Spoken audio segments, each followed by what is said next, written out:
Hello guys, I Anshuman welcome you all in my Commerce Gateway classes and in my sixth video of second chapter of accounts, basic accounting terms. In our previous video, we have understand the concept of income, gain, profit or loss. Hope so it is clear to all of you those who are watching my video. In our today's class, we will be dealing with concept of expenditure and receipt. ठीक है, बहुत important ये दो concept है और इन्हीं दो concept में बच्चे कंफ्यूज होते हैं जब क्लासिफिकेशन दे देता है कि क्लासिफाई करिए कौन सा एक्सपेंडिचर है या कौन सा रेसिप्ट है। ठीक है, ये तो समझ में आ जाता है, लेकिन जब इसके टाइप्स की बारी आती है capital expenditure, revenue expenditure, capital receipt और रेवेन्यू रेसिप्ट, तो ये बच्चे क्लासिफाई नहीं कर पाते। तो चिंता मत करिए, आज के बाद ये टेंशन आपकी खत्म हो जाएगी। ठीक है, आज अगर आपने वीडियो देख लिया तब आप समझ जाओगे कि एक्सपेंडिचर क्या होता है, रिसिप्ट क्या होता है और क्लासिफाई करते समय कैसे हम लोग पहचानेंगे कि कौन सा रेवेन्यू एक्सपेंडिचर है, कौन सा कैपिटल एक्सपेंडिचर है, कौन सा कैपिटल रिसिप्ट है, कौन सा रेवेन्यू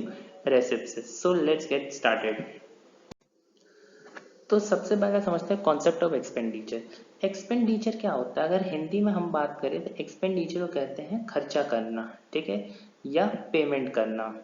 ठीक है, ऑब्वियसली हम लोग खर्चा क्यों करते हैं, हम लोग खर्चा इसलिए करते हैं ताकि हम उस चीज का बेनिफिट ले सकें। ठीक है, इसीलिए हम लोग खर्चा करते हैं। तो इस डेफिनेशन में यही कह रहा है कि any type of payment in business is called expenditure. ठीक है, कोई भी बिजनेस अगर पेमेंट करती है तो वो आपका एक्सपेंडिचर बन जाता है। जैसे कि एग्जांपल बिल्डिंग परचेज की। ठीक है, तो हमको बिल्डिंग परचेज की तो बिल्डिंग का बेनिफिट मिला। ठीक है, मशीनरी परचेज की तो मशीनरी का बेनिफिट मिला। ठीक है, सैलरी पे किया तो मतलब हमने उस आदमी से काम करवा लिया तो उस काम का बेनिफिट हमको मिला। ठीक है, रेंट पे कर लिया तो मतलब बिल्डिंग का हमको बेनिफिट मिल गया। ठीक है, मेरे यहाँ रेंट रह रहा था, उसने मेरे यहाँ रेंट पूरा कर दिया रेंट का पैसा देकर। ठीक है, ठीक है, तो वो मेरा एक्सपेंडिचर का, ये सारा पार्ट मेरा एक्सपेंडिचर का आ जाएगा। ठीक है, नेक्स्ट वन आता है काइंड्स ऑफ एक्सपेंडिचर। ठीक है, अब अकाउंट्स में एक्सपेंडिचर तीन तरह का होता है। ठीक है, एक्सपेंडिचर को हम लोग तीन तरह में क्लासिफाई करते हैं। सबसे पहला आता है रेवेन्यू एक्सपेंडिचर, फिर दूसरा आता है कैपिटल एक्सपेंडिचर और तीसरा आता है डेफर्ड रेवेन्यू एक्सपेंडिचर। देखिए, हम लोग हिंदी में समझते हैं कि जब आप खर्चा कर रहे हो, ठीक है, तो बिजनेस से अगर आप पेमेंट करवाते हो तो जो बिजनेस से आपके पैसा बाहर जाता है तो उसके सिर्फ दो रीजंस हो सकते हैं। ठीक है, उसके सिर्फ दो रीजंस हो सकते हैं आपके बिजनेस के पैसा बाहर जाने के, या तो वो रेवेन्यू एक्सपेंडिचर का होगा या तो वो कैपिटल एक्सपेंडिचर होगा। ठीक है, मैं एक बार और रिपीट कर रहा हूँ कि बिजनेस पैसा जाने के बेसिकली दो रीजंस हो सकते हैं, रेवेन्यू एक्सपेंडिचर और कैपिटल एक्सपेंडिचर। ठीक है, अभी ये डिफर्ड रेवेन्यू एक्सपेंडिचर अभी हम लोग उसको नहीं देखेंगे, पहले ये दोनों कंसेप्ट को मेन समझते हैं क्या होता है। ठीक है, रेवेन्यू एक्सपेंडिचर क्या होता है। ठीक है, अगर आपका बिजनेस से पैसा बाहर जा रहा है, ठीक है, अगर आपका बिजनेस से पैसा बाहर जा रहा है और उस बिजनेस के पैसे से बाहर जाने की वजह से आपको उसका बेनिफिट करंट ईयर में मिल जाएगा तो उसे हम लोग कहेंगे रेवेन्यू एक्सपेंडिचर। ठीक है, रेवेन्यू एक्सपेंडिचर मतलब बिजनेस से पैसा बाहर गया और उस पैसे के बदले में आपको उसका बेनिफिट करंट ईयर या इसी वर्ष में मिल जाएगा तो वो आपका रेवेन्यू एक्सपेंडिचर हो जाएगा। ठीक है, it is the amount paid or payable on behalf of the benefit of which is consume within the current accounting period. ठीक है, ये एक ऐसा अमाउंट है जो हम लोग ने पे कर दिया है या पे करना बाकी है। ठीक है, किसके बिहाफ पर, जिसका बेनिफिट हम लोग करंट अकाउंटिंग पीरियड में ले चुके हैं। ठीक है, तो उसे कहते हैं रेवेन्यू एक्सपेंडिचर। ठीक है, अब समझ लीजिए कि एग्जांपल्स में आपको समझाता हूँ। ठीक है, मान लीजिए कि ए ए से अंशुमान मेरा नाम है, मैं एक बिजनेसमैन हूँ। ठीक है, ए से अंशुमान मेरा नाम है, मैं एक बिजनेसमैन हूँ। मेरे बिजनेस के अंदर, ठीक है, राम काम करता है। ठीक है, राम काम करता है और ये मान लीजिए ये मेरा करंट अकाउंटिंग पीरियड है, 1 से 31 मार्च। ठीक है, राम ने मेरे बिजनेस में 12 महीना काम किया और उसकी मैंने सैलरी रखी थी 1000 रुपीज। ठीक है, 1000 रुपीज। ठीक है, राम ने मेरे बिजनेस में 12 महीना काम किया और उसकी मैंने सैलरी रखी थी 1000 रुपीज। 1000 के बेसिस पर 12 मंथ्स कितना हो गया, 12,000 रुपए।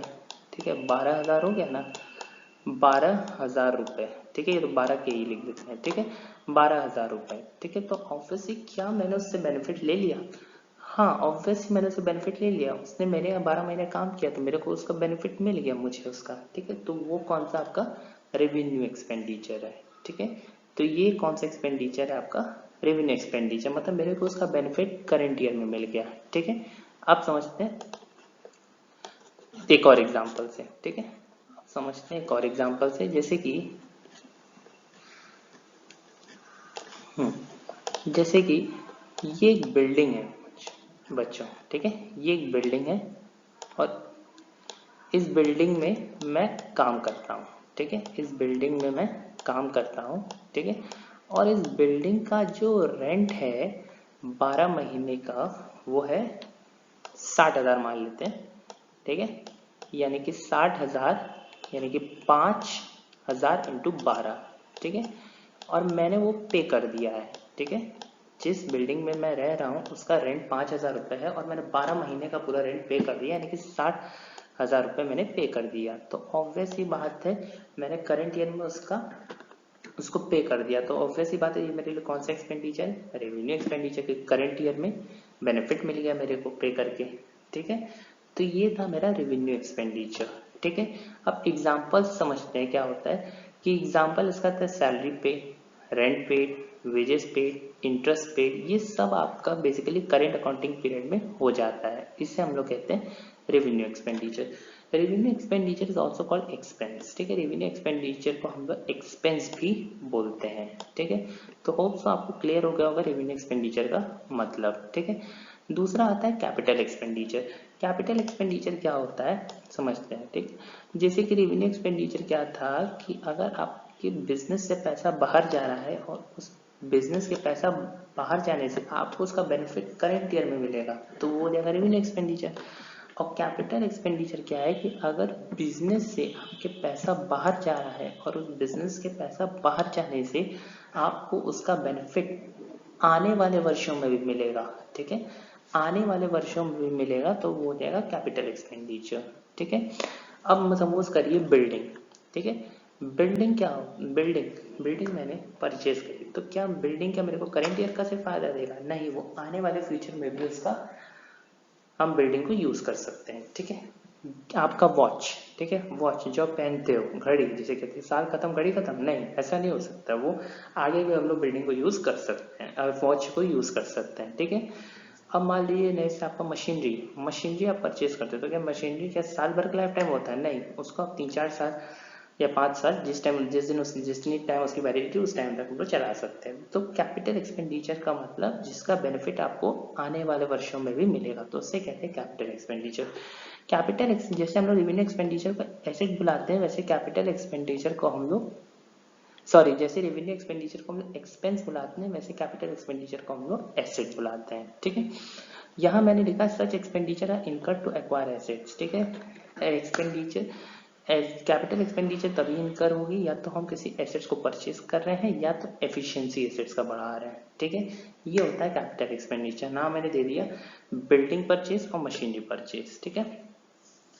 अब सुनिएगा, जैसे कि हमने बता दिया क्या होता है एक्सपेंडिचर, क्या होता है बिजनेस से पैसा बाहर जाने को एक्सपेंडिचर कहते हैं। बिजनेस के पैसा बाहर जाने का दो रीजन हो सकता है, रेवेन्यू एक्सपेंडिचर और कैपिटल एक्सपेंडिचर। रेवेन्यू एक्सपेंडिचर मतलब अगर बिजनेस से आपके पैसा बाहर जा रहा है और उसका पैसा बाहर जाने से आपको उसका बेनिफिट करंट ईयर में मिल जाएगा, तो उसे कहेंगे रेवेन्यू एक्सपेंडिचर। कैपिटल एक्सपेंडिचर अगर आपके बिजनेस से पैसा बाहर जा रहा है और उस पैसे के बाहर जाने से आपको उसका बेनिफिट आने वाले वर्षों में मिलेगा, फ्यूचर में भी मिलेगा, तो उसे कहेंगे कैपिटल एक्सपेंडिचर। अगर आपसे कोई पूछता है रेवेन्यू एक्सपेंडिचर कैपिटल एक्सपेंडिचर, तो पहले मीनिंग समझाना, फिर उसका एग्जांपल दे देना, salary paid, rent paid, wages paid, interest paid, advertisement का खर्चा, टेलीफोन बिल का खर्चा, तो ये सारे रेवेन्यू एक्सपेंडिचर का काम। और कैपिटल एक्सपेंडिचर का मतलब बिल्डिंग परचेज, मशीनरी परचेज, ये सब कैमरा परचेज, ठीक है, तो ये सारा कैपिटल एक्सपेंडिचर। अब थर्ड पॉइंट पर आते हैं deferred revenue expenditure. Deferred revenue क्या एक्सपेंडिचर क्या होता है? There are certain expenditure which are revenue in nature but the benefits of which is to be likely derive over the number of years, ठीक है। Deferred revenue expenditure वो expenditure है जो revenue nature का है, ठीक है। डेफर्ड रेवेन्यू एक्सपेंडिचर वो एक्सपेंडिचर है जो रेवेन्यू नेचर का है, लेकिन जिसका बेनिफिट आपको करंट ईयर में नहीं, आने वाले 3-4 साल में आपको मिलेगा, ठीक है, उसे कहते हैं deferred revenue expenditure. Advertisement expense इसका बहुत अच्छा एग्जांपल है।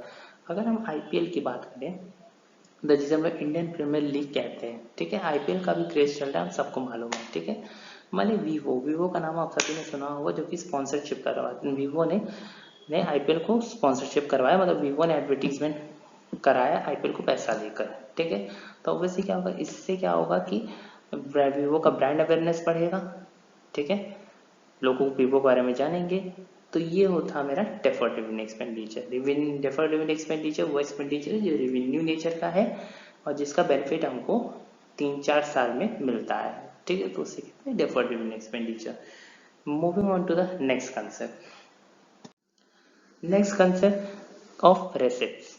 रेसिप्ट्स क्या होता है? Receipts is the amount received or receivable for selling goods, services और एसेट्स। एक जो भी पैसा, देखिए रेसिप्ट्स का कंसेप्ट क्या होता है? Receipts is the amount receive receivable for selling the goods, services और एसेट्स, ठीक है।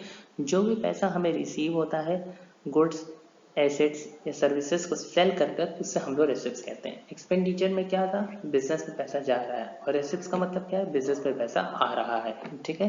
तो ये था रेसिप्ट्स का कंसेप्ट, ठीक है। अब कितने तरह के रेसिप्ट्स होते हैं? एक होता है रेवेन्यू रेसिप्ट्स और एक होता है कैपिटल रेसिप्ट्स, ठीक है। Amount received or receivable from sale of goods and services in normal course of businesses is called revenue receipts। मतलब revenue receipts वो receipts होती है जो हमें normal course of business में receive होती है, ठीक है। revenue receipts वो receipts होती है जो हमें normal course of business में receive होती है, ठीक है। जैसे कि sale of scrap, ठीक है, sale of scrap, interest on deposits, ठीक है। तो ये रेवेन्यू रेसिप्ट्स है, ठीक है। और कैपिटल रेसिप्ट्स वो रेसिप्ट्स होती है जो हमें जो रेवेन्यू ने जब नॉर्मल कोर्स ऑफ बिजनेस में नहीं होती, ठीक है। जो नॉर्मल कोर्स ऑफ बिजनेस में हमें अमाउंट रिसीव नहीं होती या जो रेवेन्यू नेचर का नहीं होता, उससे हम लोग कैपिटल रेसिप्ट्स बोलते हैं, ठीक है। जैसे कि sale of building, sale of machinery, bank loan, तो ये सारा कैपिटल रेसिप्ट्स है, ठीक है। रेवेन्यू रेसिप्ट्स में मान लेते हैं अगर आप गुड्स को बेचते हो और उससे आपको पैसा आता है तो वो हो जाता है रेवेन्यू रेसिप्ट्स, ठीक है। कैपिटल रेसिप्ट, बिल्डिंग बेच दिए पैसा आया, मशीनरी बेच दिए पैसा आया, बैंक से आपने लोन लिया तो पैसा आया। तो जनरली क्या होता है, ये जो कैपिटल रेसिप्ट्स होता है ना बच्चे, ये जो मेरा होता है वो बिग अमाउंट पर होता है, ठीक है, बिग अमाउंट, ठीक है। ऑब्वियसली मशीनरी बेचोगे तो बहुत बड़े अमाउंट पर बेचोगे, बिल्डिंग बेचने पर जो पैसा आएगा वो भी बहुत बड़े अमाउंट पर आएगा, ठीक है। और ये जो होता है रेवेन्यू रेसिप्ट्स वो स्मॉल अमाउंट पर होता है, ठीक है। तो ये था कंसेप्ट्स काइंड्स ऑफ रेसिप्ट्स पर, ठीक है। होप सो क्लियर हुआ होगा एक्सपेंडिचर और रेसिप्ट्स के बीच क्या डिफरेंस होता है, क्या कंसेप्ट्स होते हैं दोनों के, ठीक है। अगर कोई भी डाउट है तो मैंने बता दिया कि you can call on my number, ठीक है। तो moving on to the next slide. Difference between revenue expenditure and capital expenditure, बहुत इंपॉर्टेंट टॉपिक है ये, एटलीस्ट 3 to 4 मार्क्स से क्वेश्चन इससे पूछे जाते हैं। तो चलिए स्टार्ट करते हैं कि रेवेन्यू एक्सपेंडिचर और कैपिटल एक्सपेंडिचर दोनों में डिफरेंस क्या होता है, ठीक है। सबसे पहला बेसिस जो है वो है tenure. Revenue expenditure short term के लिए होता है, कैपिटल एक्सपेंडिचर लॉन्ग टर्म के लिए। मैंने डेफिनेशन बता दिया है कि जो रेवेन्यू एक्सपेंडिचर है उसका बेनिफिट आपको करंट ईयर मिलना चाहिए, ठीक है। तो इसीलिए करंट ईयर मतलब 1 साल के अंदर, लेकिन कैपिटल एक्सपेंडिचर का बेनिफिट आपको आने वाले वर्ष में भी आप ले सकते हो, तो ये लॉन्ग टर्म मतलब 1 साल से ज्यादा तक का जा सकता है, ठीक है। दूसरा पॉइंट आता है value addition. Do not enhances the value of the existing assets. मतलब कहने का क्या, do not enhances the value of the existing assets. Revenue expenditure होता है जो आपका एक्सपेंस से रिलेटेड होता है, सैलरी, रेंट, वेजेस एक्सेट्रा, तो इसकी आप वैल्यू अपनी ऐड कर सकते हैं। लेकिन कैपिटल एक्सपेंडिचर में आप वैल्यू ऐड कर सकते हो क्योंकि कैपिटल एक्सपेंडिचर आपका एसेट से रिलेटेड होता है, ठीक है।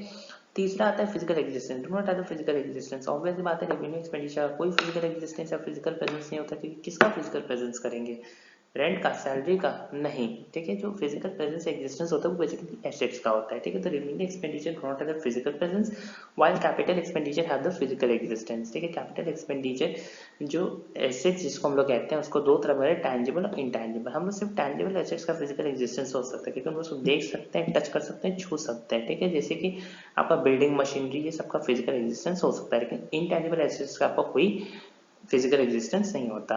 नेक्स्ट पर आता है अकरेंस। रेवेन्यू एक्सपेंडिचर होता है वो रेकरिंग बेसिस पर होता है, मतलब रूटीन बेसिस पर होता है रेवेन्यू नेचर, ठीक है। और कैपिटल एक्सपेंडिचर होता है वो रूटीन नेचर का नहीं होता, वो डेली बेसिस पर हम लोग कैपिटल एक्सपेंडिचर का काम नहीं करते हैं, ठीक है।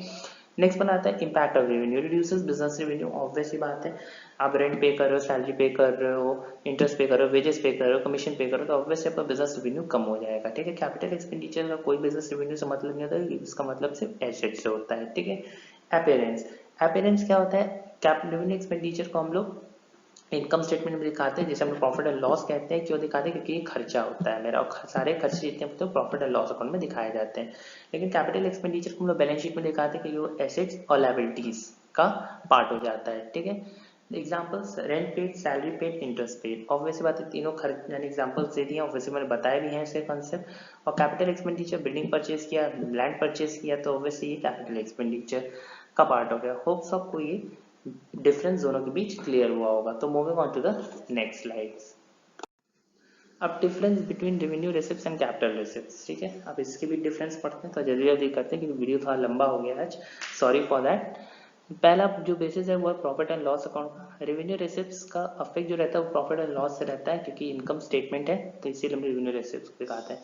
कैपिटल रिसिप्ट्स का कोई प्रॉफिट एंड लॉस से अफेक्ट नहीं होता, क्योंकि वो बैलेंस शीट का पार्ट हो जाता है। Sources, revenue receipts arises from operation sources. Operation sources मतलब डे टू डे बिजनेसेस जो अगर होते हैं, जो रेगुलर बिजनेसेस हम लोग करें जिससे बिजनेस गुड्स में डील करता है, तो वो जाता है रेवेन्यू रिसिप्ट्स। और capital receipts non operation sources का मतलब ये रेगुलर या रूटीन में ये चलता है, तो उसी में capital receipts arises from non operational sources. Nature, revenue receipts are recurring in nature, मतलब डे टू डे हम लोग डील करते रहते हैं गुड से, तो ऑब्वियसली ये रिकरिंग नेचर का होता है।